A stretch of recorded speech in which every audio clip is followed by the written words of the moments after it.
It's Wednesday, October 1st, 2025. This is Ashton Ellett here with another installment of the Senate Staff Oral History Project, sponsored by the Richard B. Russell Library at the University of Georgia. I'm here in Washington, D.C. with Jordan Layson. Originally from Alpharetta, Georgia, she earned her bachelor's degree in international affairs from the University of Georgia and a master's degree in public policy from the George Washington University here in D.C. She worked for Altria Client Services and BGR Group before joining the staff of Senator Saxby Chambliss. She subsequently worked for Representative Lynn Westmoreland's staff before returning to the Senate as a legislative assistant to Senator Johnny Isakson. She's currently Senior Director of Federal Government Relations for Amgen, a biotechnology and biopharmaceutical company. I'd also be remiss if I didn't add she was just named to the University of Georgia's 40 under 40 class of 2025. Congratulations, Jordan. And thank you for taking the time to sit down and talk about your time working on the Hill. Thanks for inviting me. Absolutely. So you grew up in Alpharetta, Georgia, or was it Johns Creek? Johns Creek. It's one of those... Post, 2007, 2008, Johns right. Creek, yeah.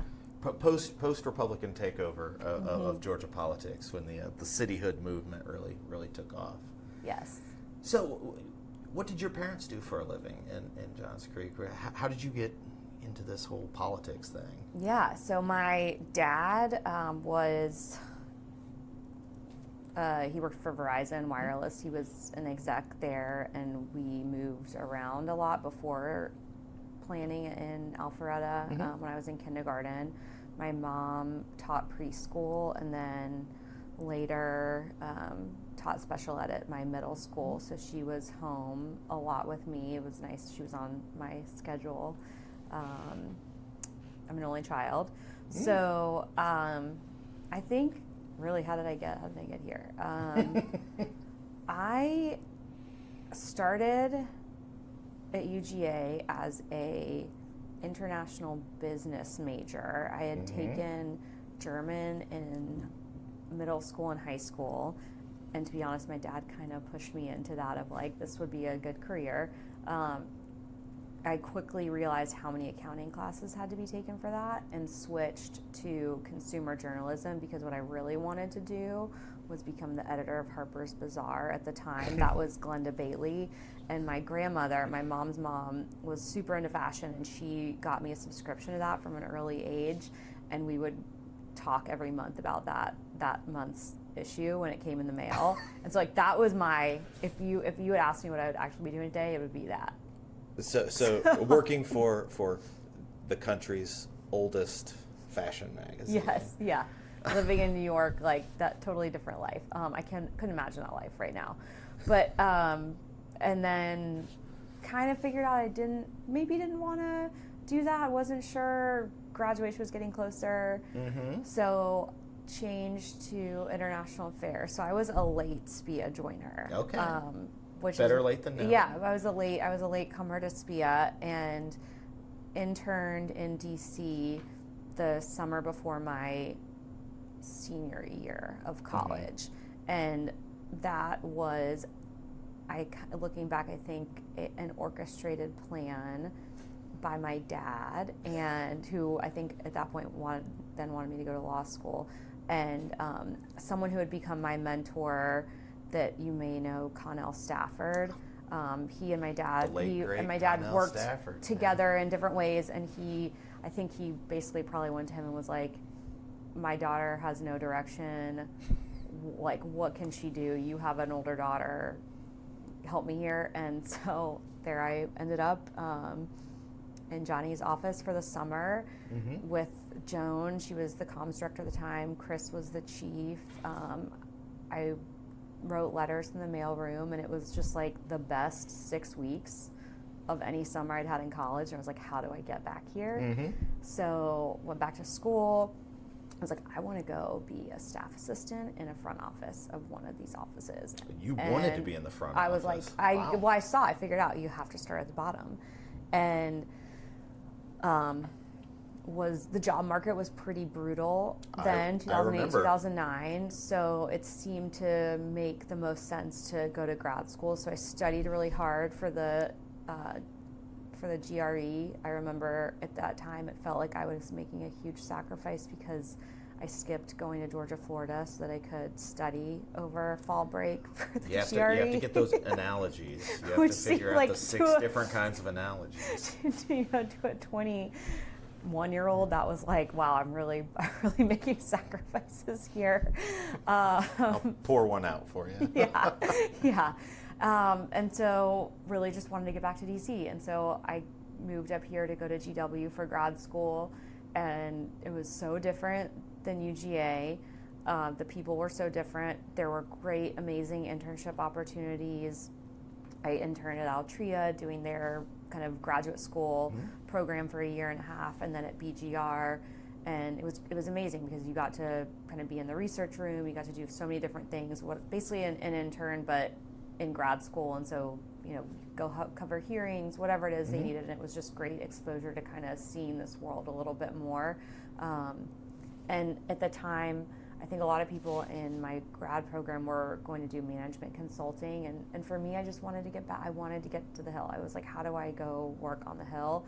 And some other friends from Georgia who worked in the delegation had heard that Saxby was needed a new staff assistant. So I had an interview with Charlie and Kate and got offered the job, and that was like the moment. So I owe Charlie everything for being, hiring me as my first boss on the Hill. So how much did you know about Saxby or Senator Chambliss before you went to work for him? Very little. And I think I was very lucky because now being so far removed from that kind of 22-year-old phase of getting that first job on the Hill, it's totally luck, I think. There's a lot of people I talk to where they end up in an office for a state that they have no tie to really, but that's kind of where the opening is. And so I think that was so lucky that I got to work for my home state senator. I'm a Republican, so I at that time I knew I wanted to work for a Republican. But I didn't know a ton about him really at that point in time. Okay. Well, tell me about what it was like working in the office. What was the sort of office atmosphere that Charlie and Kate, and obviously the senator,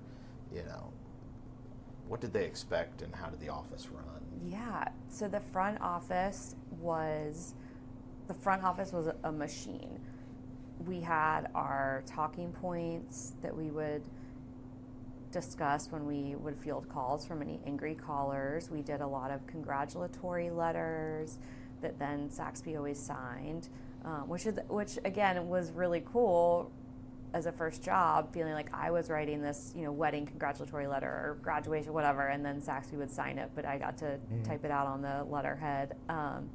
White House tour requests, lots of Capitol tours. Some days when I'm on the Hill now and I'm walking through the halls and I see staff assistants walking down to get coffee or froyo, I honestly think what I would do to be a staff assistant again and work 9 to 5. And I don't think my BlackBerry at the time even had phone calling capabilities. I think it was just email. But it was the best. And we learned so much. Charlie ran a tight ship. Saxby's one of those members who actually knows his staffers and walks into the front office. I think that's pretty rare, and I was really lucky to work for all bosses who knew their staff, whether it was the staff assistants, all the way up. Walk in, say how are the calls today? What are they calling about? It was just a great culture in the office. Kate was really good at just organizing social things, being in charge of softball, everyone. It was like a family. Softball is such a family. A big thing for Georgia senators. Such a big and thing. Those offices. Everyone in the office played, and Charlie too. You're not going to tell me Charlie played softball. No, Charlie did not play. He would sometimes go to the games, but he was almost like a father figure to all of us right out of school when we were in the front office, because everyone's young, away from their families, and it's he was kind of the dad of the office too, because making sure everyone was getting home safe or whatever it was oh, what did you guys do yesterday? So you started as a staff assistant, like a lot of folks, or I guess Brett was a driver. That's how he started in the Senate. How did you move over to assistant scheduler and then Charlie's assistant? I guess Ann Russell would have been, or Ann Thompson would have already been gone from the office, or maybe that made that transition. Yeah, around that so time. Audra was the scheduler, was Saxby scheduler. Kate was director of operations, and the deputy scheduling job opened. I was still in the front office. I really wanted to be in the lead shop, but there just wasn't the movement at the time, and I think I'd been there maybe a year, and at that time, like, again, at that age, you think you don't totally appreciate having to pay your dues. And so I was given that opportunity, and I remember Charlie saying, if you do this, you can have, if you want to move to this job, to deputy scheduler and my assistant, you'll have the next ledge spot job when it opens. And that was it was really cool to like learn how to book the flights and the logistics of, and Audra had been doing it for so long, so she could kind of do all that in her sleep. But that was like a totally different part of the office that I don't know that I would have ever been exposed to. And actually, I think as a lobbyist, I appreciate the scheduling team more than maybe people who hadn't been on that, and the breadth of the things they're managing and the requests coming in versus, for an entire state versus like one district or a very low populated state. And then Charlie's assistant, so booking his travel, setting up his meetings, he taught me one of the most valuable things during that period that I still practice today is getting to zero inbox. So you use your Outlook as like a filing system, which it goes against like all corporate compliance rules, but I still do it. And so like you never miss an email, because his big thing, which you've had to have heard this from others, QTR, quality timely response, right? Even today in 2025, if like Charlie asks me to do something and I get a QTR, like that is a good day. That is the best thing that could happen to you in the chambliss operation, is like you get a QTR. So the inbox to zero was like truly such a thing. And I know others, like Mimi, who came after me, like everyone adopted that practice. I'm not going to let Charlie see my inbox that says 32,699. He would be really anxious about that for sure. My job is done. Yeah. But Charlie, when I interviewed Charlie came up with Senator Nunn, and physical mail was so important, and I think it started with that, and it just transitioned over to email, and constituent service was always so important to Senator Talmadge, who passed it along to Senator Nunn, and Senator Nunn, on and on and on, and what it sounds like constituent service and QTR, that was sort of the guiding principle of the Saxby office. Yes, and then moving into the lead shop as an LC, 7-day mail turnaround.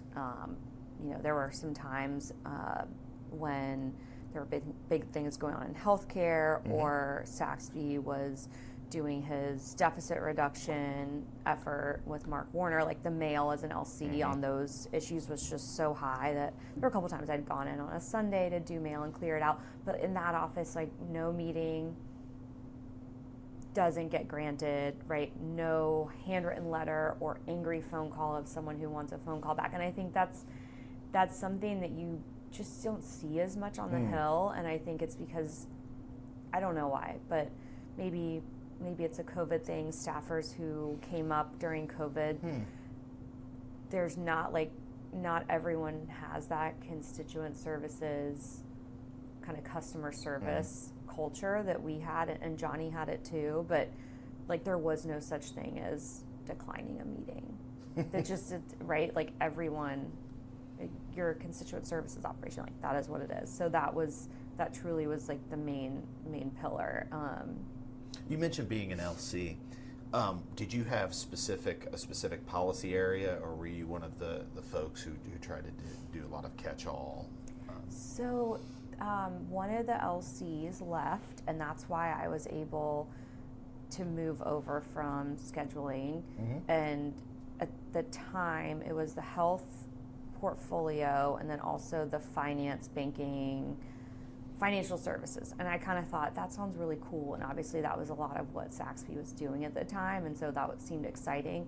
And Charlie was like, you know, try out healthcare too. Like, trust me. And so I was like, great, what if I do both? Can I do both? And I'll do them for the price of one. I remember I was like, can I do both things as an LC? Which is why I had a lot of mail. And the healthcare stuff, like at the time, I still don't know that that's where I knew my passion was going to be. Mm-hmm. I had an amazing LA at the time, Bo Butler. I don't know if you've talked with him. No, I have. No, he's on the list. So he was the kind of LA where you could take meetings, where like he would let me take meetings. Not all LAs on the Hill let their LCs take meetings. And then my other LA, PJ Waldrop, on the financial services side, like really taught me how to write a memo. And so I feel like with both of them as the LAs, I got to do real things. Being able to take first stab at a memo that Saxby's going to review, whether to decide to get on a bill or not, and check yes or no, or see me, I need to talk more about whatever. Like that was that's such an important skill set that I think it was lucky to get exposed to that. Yeah. So early. And then, fast forward, the holidays came, and the way this is the way I remember it. Mm-hmm. So I have no idea, right, if this is the accurate recounting of it, but it's like the fiscal cliff happened. Oh, yeah. And then we were about to be up for re-elect.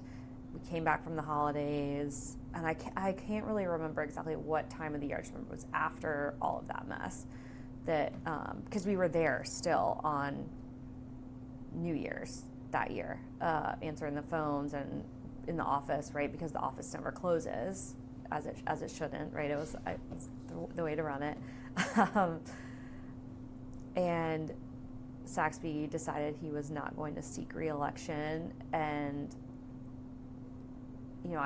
at that point I was like, I had just really become an LC and gotten exposed to that. Like, what am I going to do now?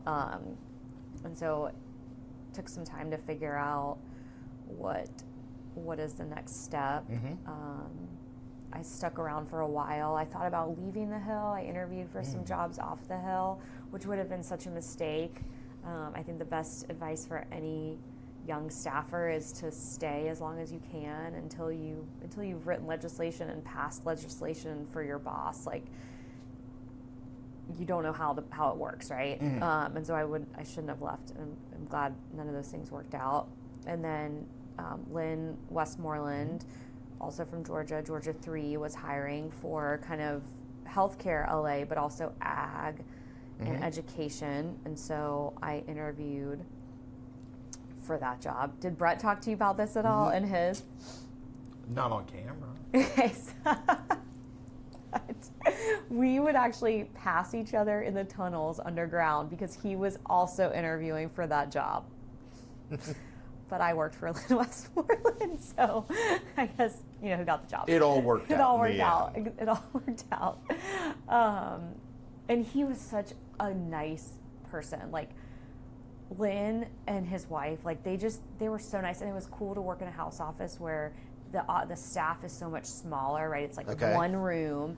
He slept in his office. It's just he was one of those. Yeah, one of those it's just members. So different than the Senate. I mean, it was like just so small, and that was a great office, and he was a great member to work for. Loved his staff. He was so good to his staff. Again, like, I was so lucky to have 3 for 3 bosses that were all amazing that I would work for again, right? Like that, I think that's so rare on the Hill, especially these days.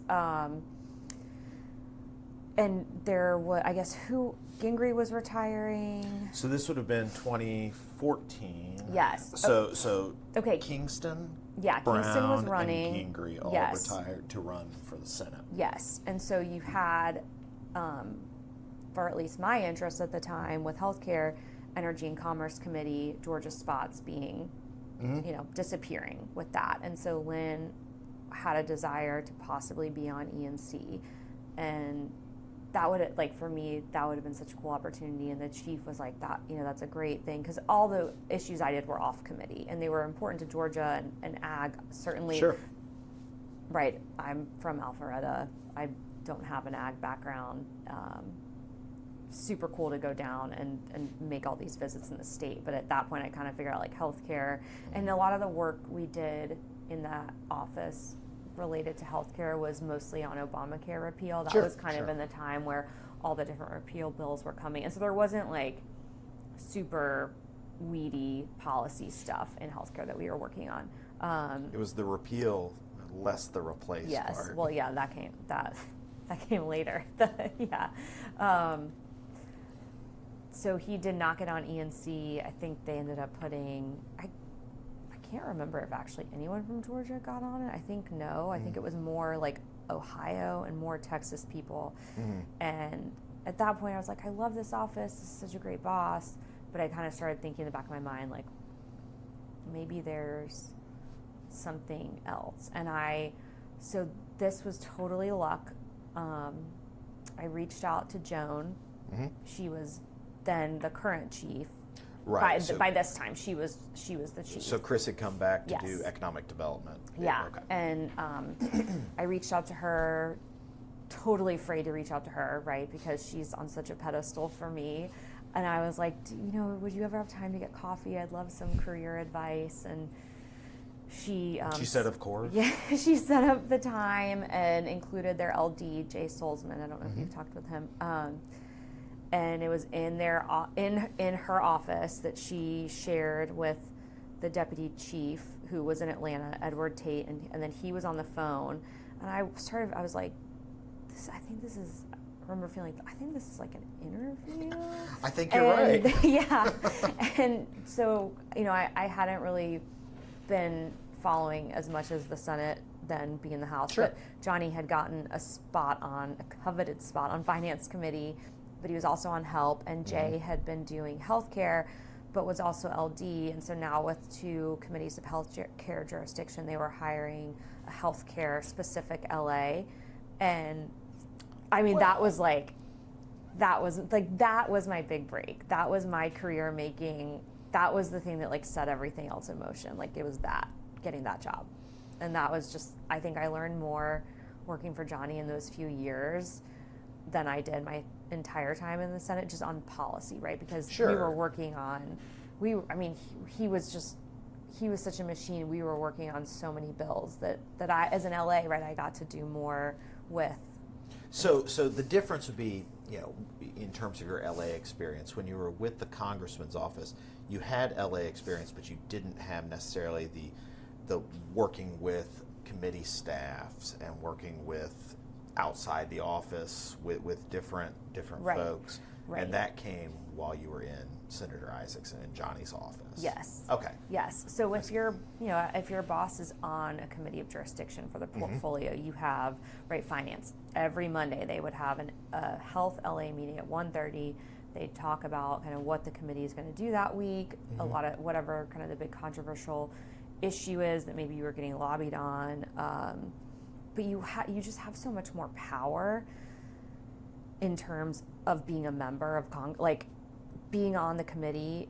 If Lynn had a healthcare bill that was something very niche, I wasn't on the Energy and Commerce Committee LA meetings, and so your leverage is a little different. And so Johnny being on the committees, a lot more people also came to him to lead healthcare bills, especially on Help Committee. They had just started up 21st Century Cures. Are you talking, when you say people coming, do you mean other members or government affairs? Both lobbyists, outside organizations, health systems, insurers, biotech, any external stakeholders, but then also being tapped to lead working groups, which is something that was like a Lamar Alexander model for running Help. Like, I want to work, a working group for this issue, for this big reauthorization. And so that was something, I had so many great opportunities to really, I guess, cut my teeth and learn how to redline a bill, how to work a bill through getting HHS-TA and CMS and getting a CBO score. You said a lot of abbreviations there, and I don't know why anybody watching this wouldn't know what those are, but unpack those terms for Yeah. folks who may not be aware. So when you an example is one bill that Johnny was super passionate about in 21st Century Cures was called the Priority Review Voucher for Pediatric Rare Diseases. It has to be reauthorized every 5 years. So it's a voucher that companies who are chasing down cures for the most rare diseases can get a voucher for not a guaranteed approval, but faster. Instead of 12 months, FDA has to review it in 9 months. So it's like a fast pass, like a it's Disney a fast pass. Yeah. And so that was one of the big things that he worked on because of a little girl, Alexa Rohrbacher in Georgia, who he got to know, and she sadly did pass away, but it was like that was he always had a personal reason for behind a bill like that, and so that was his driving force behind getting that, leading that and then reauthorizing it every time.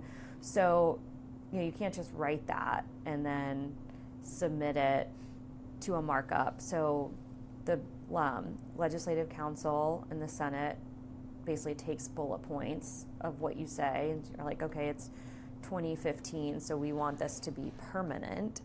And so they draft it like that. And then you send it to FDA and HHS to say, they basically say mechanically their feedback on how this program would work.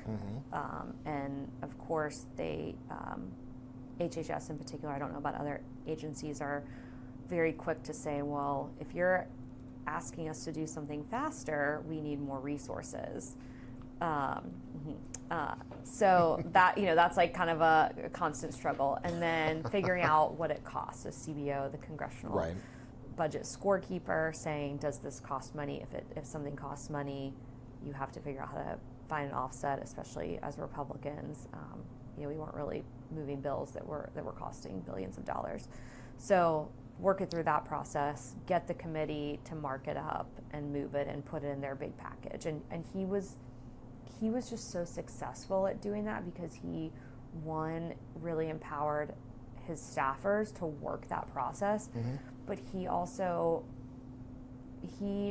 I don't know the right way exactly to say it, but like he knew the things that members could only do. So like if you as a staffer were having a hard time getting CBO to score your bill, like you could tell Johnny that, and Johnny would call up the CBO director, like cold call, or you needed TA. Like there was this home infusion bill that was super important to him, that would reimburse home infusion at home in Medicare the way it does in private insurance. And this was also because of a personal experience one of his family members had.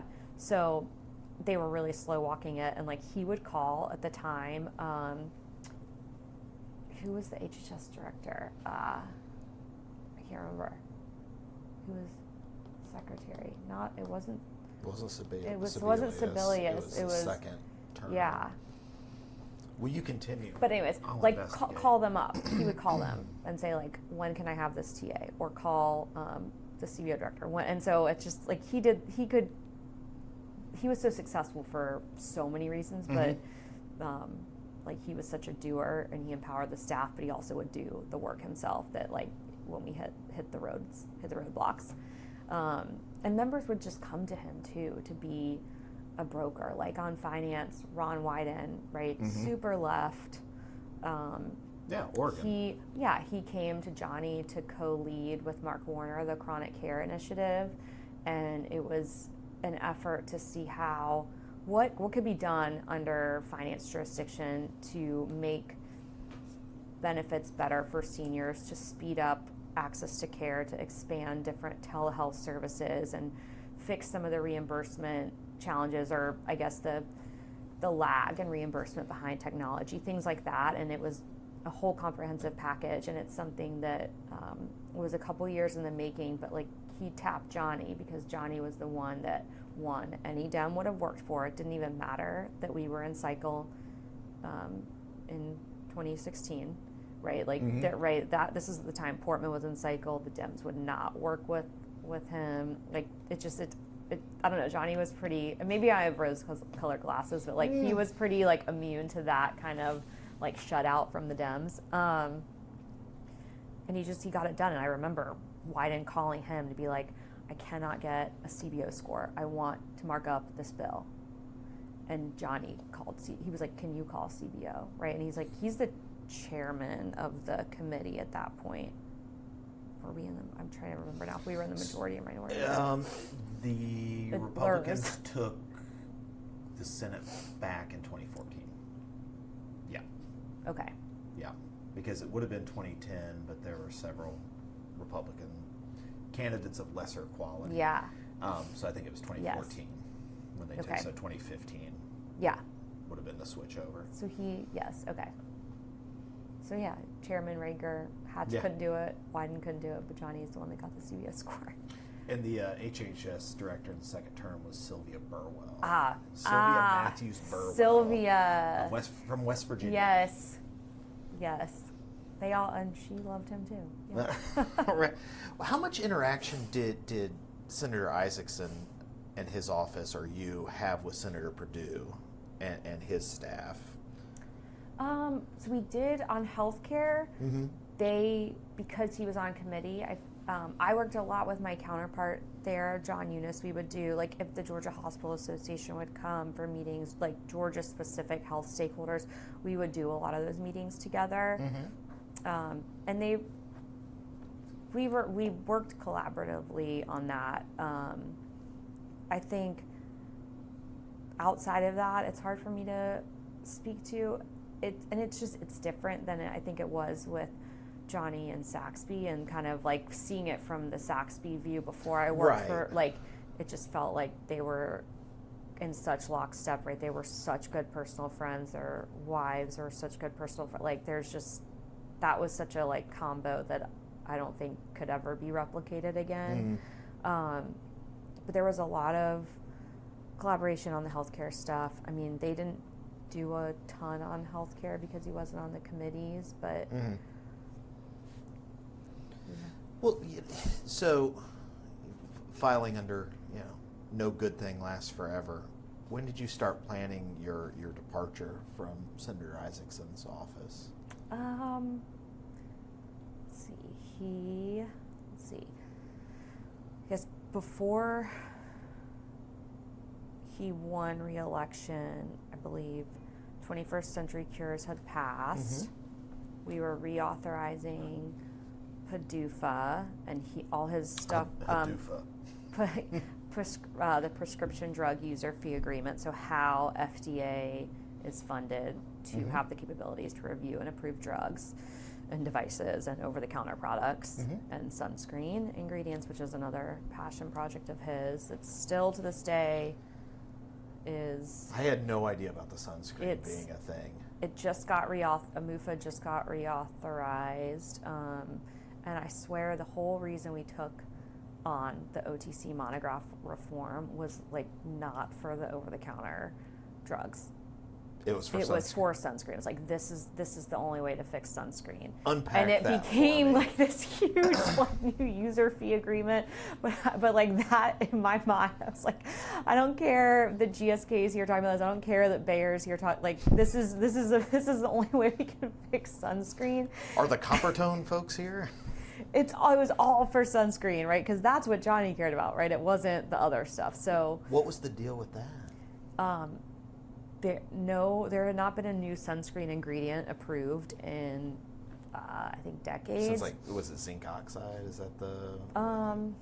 Just the active ingredients. I see. The active ingredients. I see. So it's why when people go to Europe or they go to Korea, they buy sunscreen there, because the ingredients are way more advanced and ours is lagging. And he was so passionate. Like, when Dr. Califf was being nominated to be FDA commissioner, this is something he grilled him over, because this is something he thought he had addressed. This was before my time, so this was something that Jay had worked on initially, like the first sunscreen bill, and still nothing was being approved through the monograph.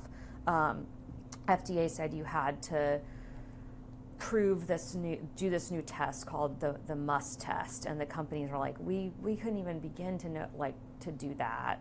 And Dr. Califf would say, like, whenever I leave FDA, I'm gonna pay to do that test. I know the companies don't want to do it. And there is a woman, I don't know if she's still at FDA, who ran that department under Dr. Woodcock, and she believed that your risk of cancer from sunscreen is higher than your risk of skin cancer from not wearing sunscreen, right? And she's saying this to Johnny Isaacson, multiple time melanoma survivor, like, so like that was like the internal FDA block for us. And that's when Johnny got mad. Yeah, and I mean, just so many times calling there, every hearing with anyone from FDA or HHS, he was gonna, like, you knew he was gonna ask, even if almost to the point where it's like I didn't even have to draft a question because he was gonna ask about that. So that was wrapping up. We had wrapped up chronic care. They were really close to marking it up in finance, and I don't know. So it was an interesting, I guess, departure because I was so happy. Like, I wasn't looking for a job. I was so happy working for him, and I definitely didn't want to work for another member. Like, I wasn't like, I want to move to be an LD in another office or go work on committee. Like, that wasn't, You didn't want to press your luck? Yeah, I was so happy doing that work for him. But I also didn't want to move up in our office. Like, at that point I was like, I want to do healthcare, and that's what I want to do for my career. And so, there were some trades and companies that were hiring, and I kind of was like, oh, the timing's not right. I'm not ready, or that's not kind of the right group for me. And then BIO, which is the trade organization for pharma that represents big companies like Amgen, but also the pre-market companies. So like the companies that are like the equivalent of like a garage band, starting out of their garage, startups, right? They don't have a product on the market, but like they are chasing down some of the most important cures that others have been afraid to go after and fail or have and failed. And we worked with them a lot during PDUFA and 21st Century Cures, and it felt like the right next place. And but again, I wasn't looking for a job. I wasn't looking to leave. I was so happy there, but it felt like the kind of thing where I would have regretted it if I didn't take that job. And I remember when I was interviewing, I was kind of about to make that decision. We were going to pick up Johnny at the airport to brief him on something, which was like, if there was like a big hearing and it was the next morning, he wasn't going to have time, like rode in the car to the airport to brief him. Trey was there, and Johnny was like, and this is all a scheme, but he was like, and Brett had something similar, I think, but he was like, have you eaten dinner? We should all go to Alberto's. And like sat there with him and Trey and had dinner, and it was like that was the unsaid, like, don't leave, or kind of effort. And it was so hard to have that conversation. I think the next week I talked to Joan, I called her, I talked to her. She was super supportive, of course. But it was like so sad. Like I cried when I told him, because it wasn't like, it's just so many people don't get to leave the Hill on their own terms because either, something major changes in their life, they move, or their boss loses or retires, right? And it's like, it's not on there. And I have friends who are in very senior level positions now as chiefs of staff, and they're kind of in that, and like that's really hard. So I was lucky to leave on my own terms, but it was so bittersweet because like I really was so happy there. Well, I think you've touched on it here and there, but how did that experience on the Hill, but especially your experience in Johnny's office, prepare you for your current role at Amgen? Yeah. I think, of course, the private sector seeks out people who worked in policy Sure. on the committees of jurisdiction that regulate them. So, like, the street cred, of course, is a thing, but I think really, like, just working from the bottom up there. I think, even walking into a front office now as a lobbyist, like asking the staff assistant how their day is, because they probably have talked to 100 people. 95 are probably people who were calling to complain about something, right? Remembering their names, just remembering what it's like to work in a Hill office. I think that's something super unique for any like lobbyists who are also Hill staffers. I think you have a different appreciation for it, and also when to like really push on something and when not to, and like knowing how to read the room. Like there are some pretty big things going on right now. The government shut down. Now is probably not the time to be asking, can you help me pass and like get marked up this IRA fix bill? Right, read the room. Let it breathe. Yeah, so let I it think breathe. that kind of stuff you learn on the Hill, but also just how committees work, how amendment processes work within a committee. They're all different. Like on finance, they have a totally different system for how they kind of rank the amendments leading to a markup. On the staff side, that things like that are really helpful to know on the outside. I think just like general appreciation for it, right? Sometimes when I worked at Bio, we had obviously a broad membership. So you had companies like mine that have, former Hill staff that make up your DC office. Then you have companies where maybe their government affairs person is like wherever their company is. They've never worked on the Hill. They've had very little exposure to DC. And I think sometimes those are the lobbyists that don't understand why like the impossible is a ridiculous thing to be asking.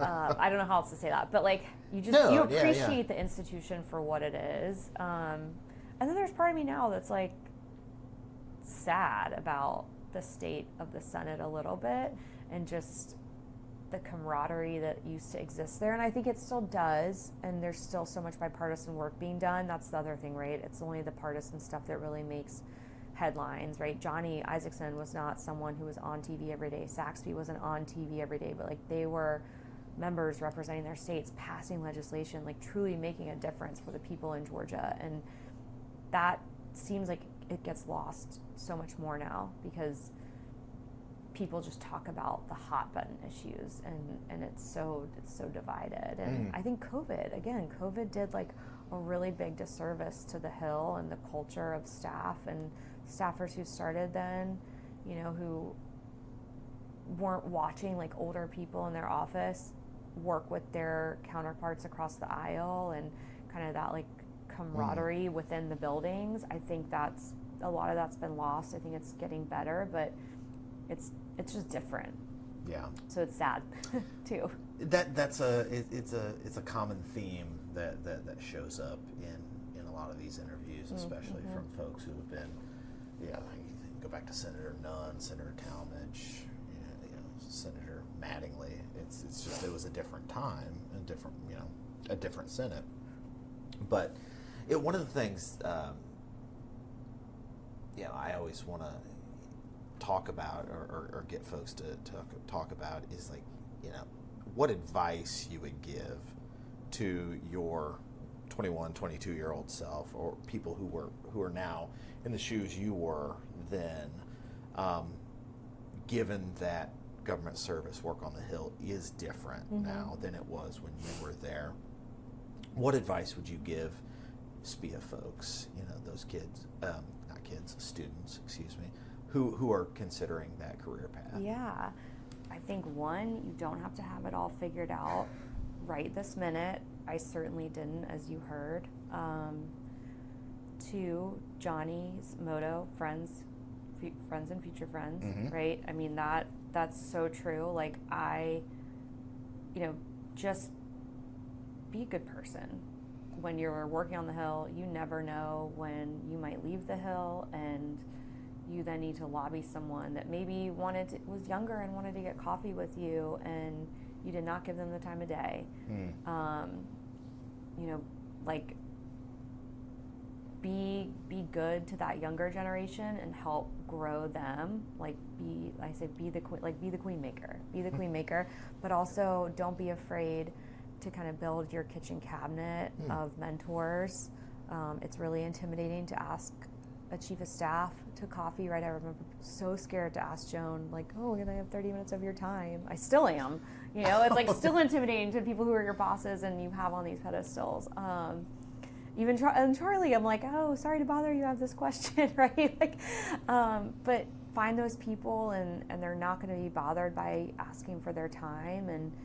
And if you're on the Hill, really get to know your counterparts in other offices. I mean, the Health LA, right? Health LA is, I don't know why it's a lot of women, but 10 years later, like, my best real life friends are 5 of the LAs that I would like on Help and Finance with me, and one of them is still on the Hill. She's on the finance committee, and the rest of us have left. But like, they are my best friends in real life. Our husbands are friends. Like, there's something to be said about being in that phase of your life and the people you meet, and kind of like being in the thick of that together. And maybe that's a healthcare thing, but like, yeah. So Johnny and Saxby are obviously no longer in office. We lost Johnny to Parkinson's almost 4 years ago. What do you think their legacies are and will be once we're their age and looking back on their time in the Senate? I think, it's hard to, like, I feel like if you worked for none, like, you're probably far enough removed. I don't feel like I'm far enough removed. Like, I don't feel like with Johnny and Saxby are far enough removed, because like, people still talk about Senator Nunn, but people talk about, like, Johnny comes up in so many conversations I have, because like, when you're lobbying, like, it comes up because he was such a team player on the dais of the committees. Like, people reference him a ton. People reference Saxby a ton. I think the way they talk about them is like, they were true statesmen. I think their legacy are like quiet giants in the Senate who weren't on every TV show, every morning or weekend news show. But people know who they are. I mean, for Johnny, one of his big things, and I didn't work on this, but is the Savannah Harbor stuff and all the. Brett talked about it. Oh yeah. Right, like, there's so much. It's hard. I feel like for both of them, they just did so much in every policy area. It's hard to say, like, policy-wise, their legacy, because there's so much. I mean, Johnny VA is such a legacy for him. But I think too, it's just like the way that he worked is so rare. I mean, they used to do these, I guess they would all give each, I don't know if it was a Secret Santa, but one year Al Franken got Johnny, and he gave him this, like, he like hand sketched this, like, piece of this print that had like all these significant moments in Johnny's life for him. It was like, people just literally like, the most like oddball, extreme, does not agree on policy members just like loved him. And I think that was his superpower. Like, his superpower was being able to walk down the hall to Senator Murray's office and be like, Patty, I gotta talk to you about this thing, and reason with her and change her mind. It just was his suit. Like, that was his superpower. His just whole aura. I think, honestly, probably like the only member that was not the nicest to him was Elizabeth Warren. I will not tell you our nickname for her. I probably should not. We can even cut that part okay. out. We can take that. Okay.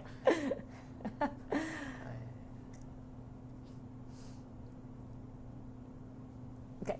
So it sounds like, even if we're not talking about legacy, how he'll be remembered by his team and by the constituents who reached out to the office. It's I always say, and I probably should do this, I have a disclaimer at the beginning that's like, these staffers work during regular order. Yeah. they work through committee staffs, and not everything emanated from leadership, the four corners, and not to say that committees can't still stop things or slow things down. That's obvious, they can, but they were these paragons of a different time. Yeah. And Collaboration. so something that once was and maybe could be again. Yeah. Who knows, right? Well, I have faith in it. You're right. Well, thinking beyond the Senate, you do a lot for SPIA, of course, but also for children's health care and children's health issues. Is that something you want to talk a little bit about? Sure. Yeah. So switching gears. Yeah, just totally switching. Yes. So Brett and I this year started a nonprofit called Little Warriors Brain Trust, and it is in honor of our youngest daughter, Sloan, who just turned 3. So when I was pregnant with her, she had a brain hemorrhage at 34 weeks in utero, and it wasn't hereditary, it wasn't structural, which all good things that it wasn't those. So it was spontaneous. It's pretty rare, but this is something that I've learned happens. And so she was transported to Children's Hospital right after she was born, and was really lucky that she didn't need to get a brain shunt immediately when she was born, and was able to get a little bit bigger, and then at 6 weeks needed brain surgery. So she had a super innovative brain surgery called ETV, where they basically drill like a little hole into your head to release the fluid and the pressure that's built up in the brain.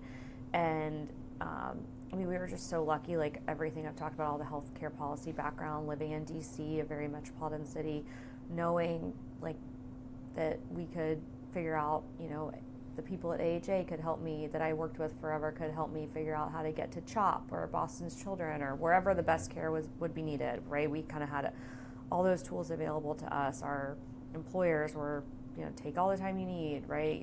It's just, everything was so lucky. We had family who could come take care of our older daughter as needed. And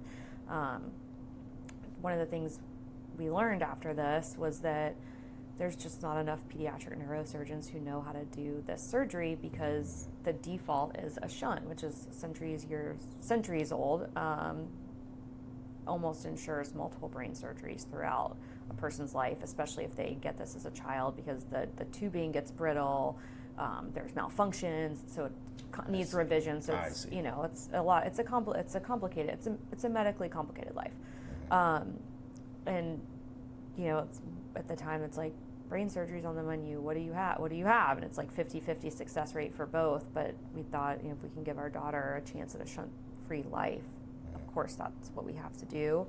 And then she was so lucky to get to the year mark after that, and if it doesn't fail, basically the hole doesn't close up within that first year, like it won't. And so she made it out of that failure window. But in learning about all of this, while I was on leave, I decided to run the Rock and Roll Half Marathon in DC and raise funds for the Pediatric Neurosurgery Research Center at Children's.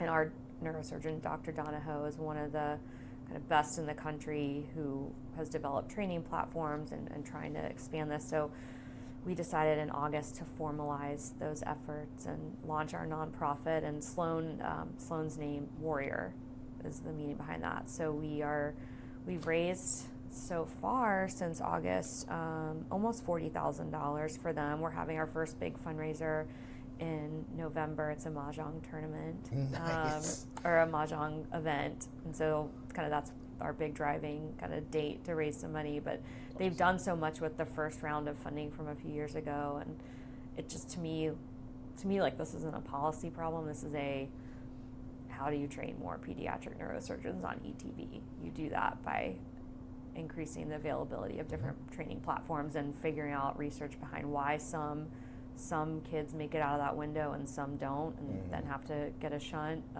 So there's a research component as well. Yes. In addition to the training. Yes, component. yes, because they still are figuring out why. She made it out of the failure window without the whole closing up. Others do not. Some it happens weeks after the surgery. Some it's 6 months. So there's so much still to be learned. But the quality of life for a baby is for their entire the quality of life for the lifetime is so different between the two surgeries. So that's and Sloane's in pre-K now. Yeah. So yes. so far so good. Yes. Yep. Well, that's awesome as the parent, and as a person. That's amazing. Yeah. It's really cool that you and Brett are able to do that on top of everything else that you guys do. There's clearly more than 24 hours in the day here in Washington D.C. But well, thank you so much for taking the time to sit down, talk with me about your experiences, your insights. And thanks also to Randy Knuckles and the good folks here at Denton's for giving us the space to do this. So thanks again. Thank you.